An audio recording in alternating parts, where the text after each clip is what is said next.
बोलते हैं। आज के हमारे क्लास में आप सभी का स्वागत है। आज हम इतिहास के एक ऐसे चैप्टर को पढ़ने जा रहे हैं जो सिर्फ 12th का ही एग्ज़ाम नहीं बल्कि आप कोई भी कॉम्पिटिटिव एग्ज़ाम देंगे उसके लिए काफ़ी महत्वपूर्ण चैप्टर है, जिसका नाम है हड़प्पा सभ्यता। यह चैप्टर 12th का फर्स्ट चैप्टर है, प्राचीन इतिहास का फर्स्ट चैप्टर है। मेरा मुख्य उद्देश्य भी यही है कि हमारे क्लास के जितने भी स्टूडेंट हैं जो किसी कारणवश आज उनका क्लास नहीं हो पा रहा है, तो मैं इस वीडियो के माध्यम से उन तक सारी जानकारी पहुंचाने का काम करूंगा।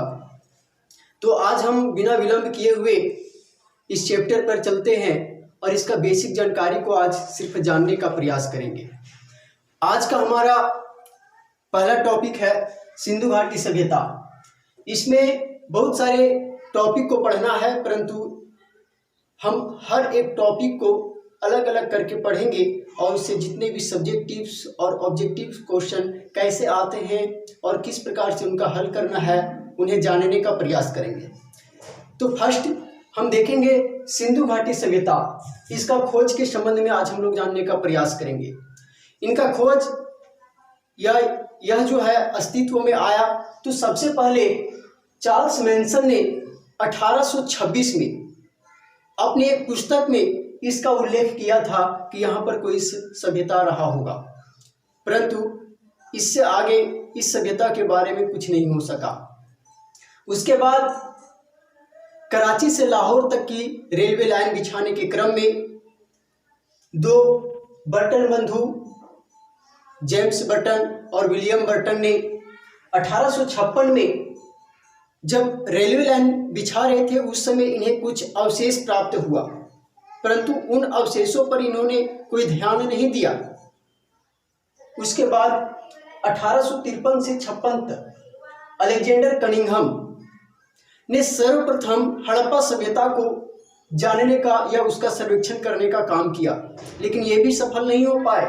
अंततः सर जॉन मार्शल, जो आप इसे अच्छी तरह से समझ ले, चूंकि 1921 में भारतीय पुरातत्व विभाग के सर्वेक्षण विभाग के डायरेक्टर थे और इन्हीं के अंतर्गत रह करके दयाराम साहनी 1921 ईस्वी में एक प्रमुख स्थल का खोज किया और राखालदास बनर्जी ने भी 1922 में एक प्रमुख स्थल का खोज किया।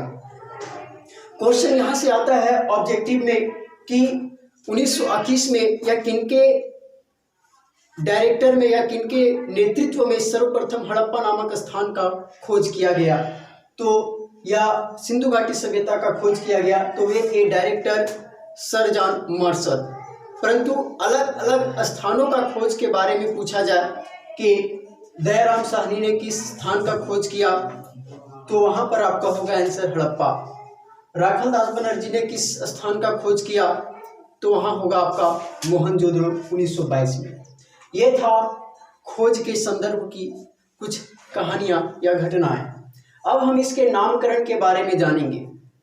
सिंधु घाटी सभ्यता का नामकरण, इसका नामकरण का प्रमुख कारण था सिंधु नदी के किनारे बसा हुआ एक सभ्यता। देखिए, सिंधु नदी को हम एक मैप के माध्यम से समझेंगे कि कहाँ से निकल करके किस तरह से बहती है और क्यों इस सभ्यता का नाम सिंधु घाटी सभ्यता पड़ा। देखिए, यहाँ से मानसरोवर से निकल करके इस प्रकार से ऊपर जा करके यह पाकिस्तान होते हुए भारत का पश्चिमी और पश्चिम समुद्री तट में अर्थात अरब सागर में जाकर के गिरती है। सिंधु घाटी सभ्यता का भी विकास हुआ है तो इसी सिंधु नदी घाटी के इर्द गिर्द हुआ है या उनकी सहायक नदियों के सहारे हुआ है। सिंधु घाटी सभ्यता को हड़प्पा सभ्यता भी कहा जाता है।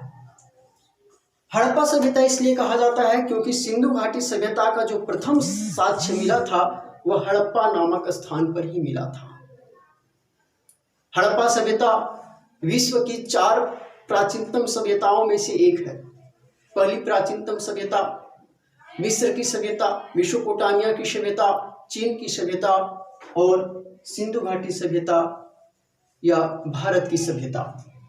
हड़प्पा सभ्यता, इसका नाम उस स्थान की खोज पर पड़ा। सभ्यताओं के नाम का भी असमंजस्य रहता था इतिहासकारों के मध्य, तो उन्होंने एक रास्ता निकाला कि जिस स्थान पर किसी भी सभ्यता का प्रथम साक्ष्य प्राप्त होगा उसी के नाम पर उस सभ्यता का नाम पर दे दिया जाएगा। इसीलिए सिंधु घाटी सभ्यता का जो प्रथम साक्ष्य मिला था वह हड़प्पा नामक स्थान पर ही मिला था। देखिए हड़प्पा नामक स्थान यहाँ पर है और इसी हड़प्पा नामक स्थान के कारण इस सभ्यता का नाम हड़प्पा पड़ गया। हड़प्पा सभ्यता का विकास सर्वप्रथम हड़प्पा नामक स्थान पर हुआ और यह जो है 1921 में खोजा गया। इसको खोजने वाले थे दयाराम साहनी। दूसरा जो प्रमुख स्थल था वह था मोहनजोदड़ो। मोहनजोदड़ो और हड़प्पा काफी दूरी पर स्थित है। हड़प्पा से मोहनजोदड़ो का जो दूरी बताया जाता है वह 483 किलोमीटर बताया जाता है। अलग अलग बुक्स में अलग अलग मिलता है, परंतु हम मान करके चल रहे हैं 483 किलोमीटर था। इसके बाद देखेंगे कि हड़प्पा सभ्यता का जो विकास हुआ यह एक त्रिभुजाकार के रूप में है। हड़प्पा सभ्यता का आकार त्रिभुजाकार है। यहाँ पर देखेंगे तो इस प्रकार से इसका विकास माना जाता है। एक त्रिभुज के आकार का इस प्रकार से माना जाता है। अर्थात क्वेश्चन आता है कि हड़प्पा सभ्यता किस आकृति की है, तो वहाँ पर आपको बताना होगा कि हड़प्पा सभ्यता का विकास जो हुआ है वह त्रिभुजाकार में हुआ है। अब देखेंगे हड़प्पा सभ्यता का क्षेत्रफल कितना था, पूर्व से पश्चिम उसकी लंबाई क्या थी, उत्तर से दक्षिण उसकी लंबाई क्या थी। तो इसको समझते हैं हम। सिंधु घाटी सभ्यता का जो लंबाई था नॉर्थ से साउथ अर्थात उत्तर से दक्षिण वह था 1100 kilometre. 1100 kilometre north south 1100 kilometre. और पूर्व से पश्चिम जो इसकी लंबाई थी वह था 1600 किलोमीटर। अर्थात ईस्ट से वेस्ट तक की जो इसकी लंबाई थी वह था 1600 किलोमीटर। अब जानेंगे कि 1100 किलोमीटर और 1600 किलोमीटर फैले इस संपूर्ण हड़प्पा सभ्यता का क्षेत्रफल कितना था। तो इसका संपूर्ण क्षेत्रफल था, इसे याद रखने की जरूरत है, 12,99,600 वर्ग किलोमीटर इसका संपूर्ण क्षेत्रफल था। लगभग 13 लाख किलोमीटर।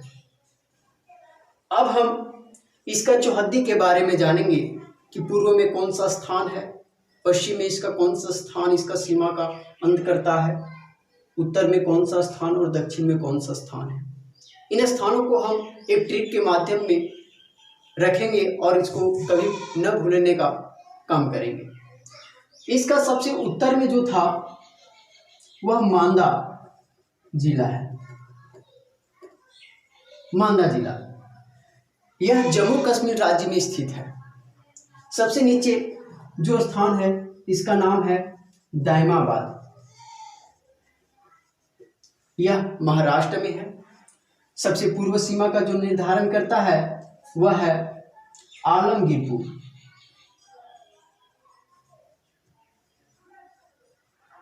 और सबसे पश्चिमी सीमा का जो निर्धारण करता है वह है सूतकांगेडोर।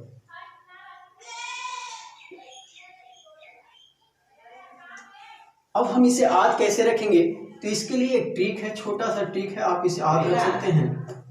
इसका ट्रिक है मंद आंसू। मंद आंसू कहने का मतलब हुआ म से मांदा जिला और द से दायमाबाद उत्तर और दक्षिण हो गया, आंसू से आ से आलमगीरपुर और सू से सूतकांगेडोर। अब हम इस ट्रिक के माध्यम से कभी भी चौहद्दी नहीं भूल सकते हैं। अब हम देखेंगे कि सिंधु घाटी सभ्यता में लिपि क्या था, उसका भाषा क्या था। तो सिंधु घाटी सभ्यता का जो लिपि था वह और इसका जो भाषा था वह क्या था। लिपि भावचित्रात्मक था।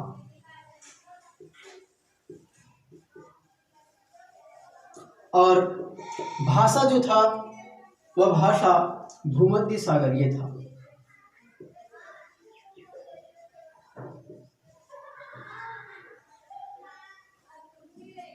भूमध्य सागरीय, लिपि भावचित्रात्मक और भाषा भूमध्य सागरीय था। अब सिंधु घाटी सभ्यता के संदर्भ में कहा जाता है कि मोहनजोदड़ो इस सभ्यता का सबसे बड़ा शहर था या सबसे बड़ा नगर था। हड़प्पा और मोहनजोदड़ो को जुड़वा राजधानी भी कहा जाता है। हड़प्पा का खोज 1921 ईस्वी में किया गया। 1921 ईस्वी में हड़प्पा का जब खोज किया गया तो इसके खोजकर्ता थे दयाराम साहनी।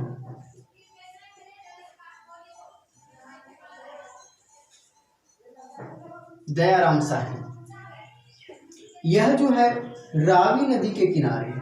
हम बताए थे कि यह जो सिंधु घाटी सभ्यता उनकी सहायक नदियों के संदर्भ में भी बसी हुई है। तो दयाराम साहनी रावी नदी के किनारे उनका स्थिति था और यह पाकिस्तान के मांटगोबरी जिला में स्थित है। मांटगोबरी जिला में स्थित है। दूसरा प्रमुख स्थल है, इसके लिए एक ट्रिक है। ट्रिक क्या है? हैदरम। देखिए हैदरम, ह से हड़प्पा, द से दयाराम साहनी, र से रावी नदी और म से मांटगोबरी जिला। आप आसानी से इस ट्रिक के माध्यम से भी आप इसे याद रख सकते हैं। दूसरा प्रमुख स्थल है जिसका खोज 1922 ईस्वी में किया गया था, यह है मोहनजोदड़ो। मोहनजोदड़ो का खोज राखलदास बनर्जी के द्वारा किया गया।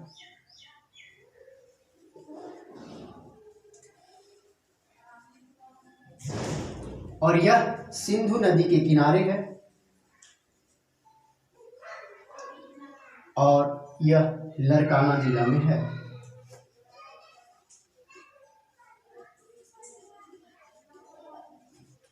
इसके लिए भी एक आसान सा ट्रिक है। यह ट्रिक है मार्शल। देखिए, मां से हो गया मोहनजोदड़ो, र से राखलदास बनर्जी, स से सिंधु नदी और ल से लरकाना जिला। आप इस ट्रिक के माध्यम से भी हड़प्पा और मोहनजोदड़ो के हर एक तथ्य को, हर एक पॉइंट को याद रख सकते हैं, क्योंकि हड़प्पा और मोहनजोदड़ो को सिंधु घाटी सभ्यता का जुड़वा राजधानी भी कहा जाता है। कई बार के एग्जाम में यह क्वेश्चन आ चुके हैं। इस बार 2020 का जो जेक बोर्ड हुआ 12th का, उसमें भी यही क्वेश्चन पूछा था कि सिंधु घाटी सभ्यता का जुड़वा राजधानी निम्नलिखित में से कौन सा है। तो वह आपका आंसर क्या होगा? हड़प्पा और देश मोहनजोदड़ो होगा, वही आपका आंसर होगा। अब देखेंगे मोहनजोदड़ो के बारे में कुछ कुछ विशेषता, क्योंकि यह हड़प्पा सभ्यता या सिंधु घाटी सभ्यता का सबसे बड़ा नगर था। मोहनजोदड़ो का अर्थ होता है मृतकों का टीला। मृतकों का टीला।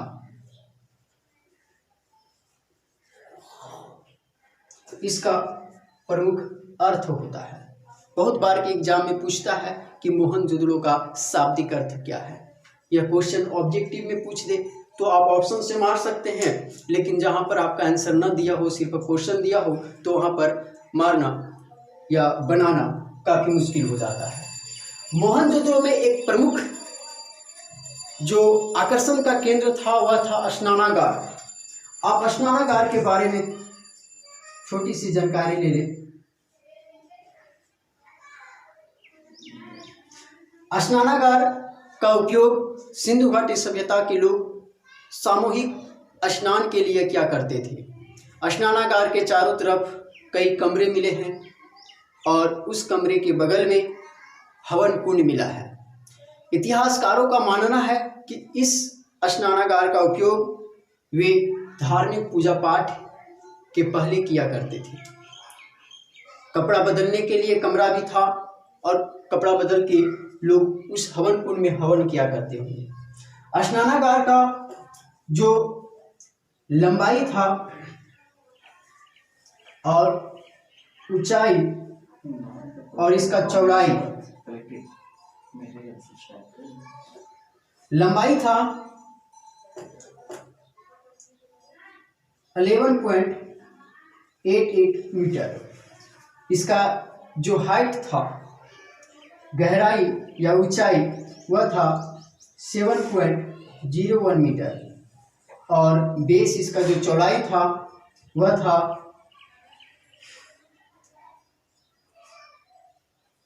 4.32 मीटर।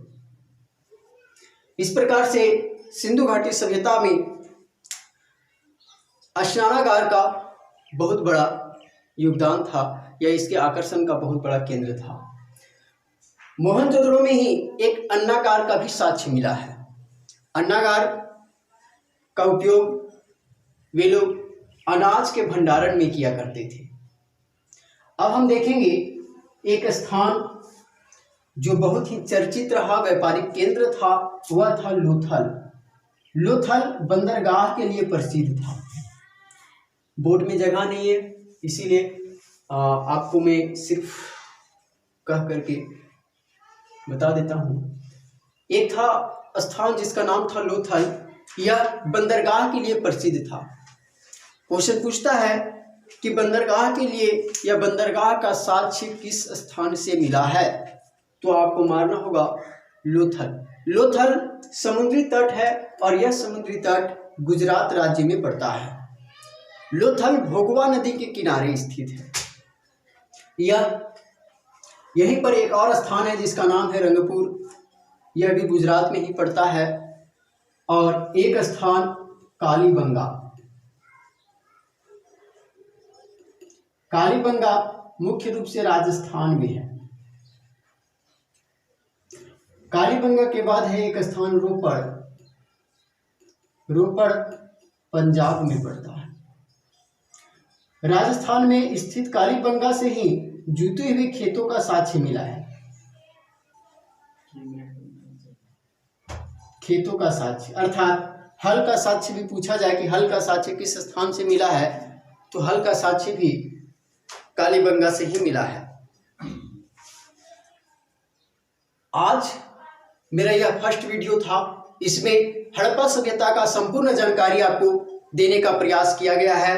आप हड़प्पा सभ्यता के इस वीडियो को देख करके इसके आधार को आप समझ सकते हैं, पूरी तरह से आधार समझ सकते हैं, क्योंकि इसमें आपको लंबाई, चौड़ाई, इसका संपूर्ण क्षेत्रफल और इसका चौहद्दी के बारे में बताया गया है। अर्थात हम कह सकते हैं कि इसका संपूर्ण स्थिति और विस्तार के बारे में इस संपूर्ण वीडियो में समझाने का प्रयास किया गया है। इसका खोज कैसे हुआ, इसका नामकरण